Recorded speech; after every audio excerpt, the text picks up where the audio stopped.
Selles videos näitan, kuidas Iliases õppijate edasijõudmist jälgida. Edasijõudmise raportid kajastavad õppija edasijõudmise staatust nii üksikute objektide kui ka kogu kursuse või grupi õppetegevuste lõikes.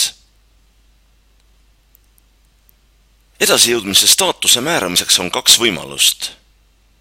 Selle sisestab õppejõud või selle tuvastab Ilias, tuginedes näiteks õpiobjekti investeeritud ajamäärale. Edasijõudmist saad jälgida enamiku Iliase õppetegevuste kohta. Nii-öelda jälgitavad üksused on õppemoodulid, harjutus, test, kohtumine, aga ka kursused, grupid ja kaustad tervikuna. Erinevat värvi nii-öelda foorituled näitavad õppija staatust konkreetse üksuse juures. Staatus võib olla kas pole alustatud, töös, lõpetatud või ebaõnnestunud. Mõõdikud, millega edasijõudmise staatus saadakse, varieeruvad. Näiteks Iliase õppemooduli puhul jälgib süsteem materjali külastamise kordi ja materjali läbitöötamisse investeeritud aega. SCORM õppemooduli ja testi puhul aga seda, kas objekt kõigi harjutuste ja küsimustega on edukalt lõpetatud. Iliase ja HTML õppemooduli puhul võid aga lubada õppijal endal üksust lõpetatuks määrata. Objekti kogumike puhul määra, milliste üksuste läbitöötamine on terve kogumiku eduka lõpetamise eelduseks. Näitan nüüd, kuidas kursusel edasijõudmise raportit üles seada.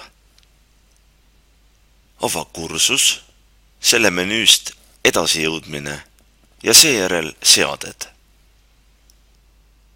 Siin vali, kas õppija üldise staatuse kursusel määrab juhendaja käsitsi või toimub see automaatselt, lähtuvalt õppija staatusest teatud üksuste juures. Teise valiku puhul vali üksused, mis määravad kursusel edasijõudmise üldise staatuse.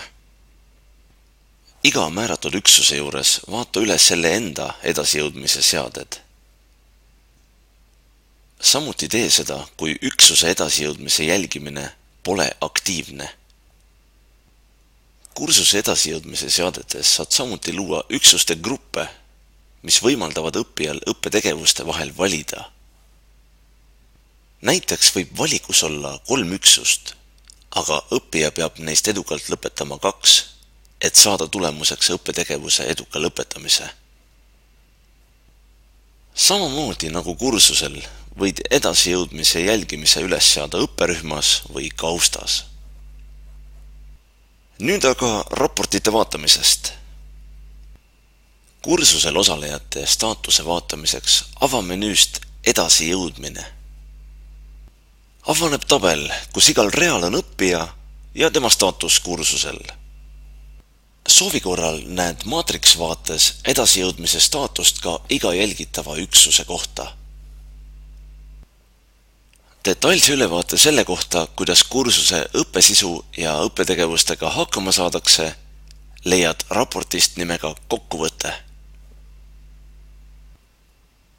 Igal real on jälgitava üksuse kohta esitatud külastuste arv, ühe õppija poolt keskmiselt investeeritud aeg, saavutatud tulemuste keskmine, kehtib testide ja SCORM õppemoodulite puhul,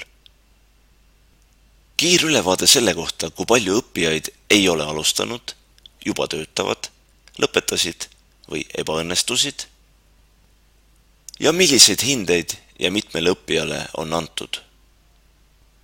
Samamoodi nagu kursusel saad edasijõudmise raporteid vaadata õpperühmas ehk grupis.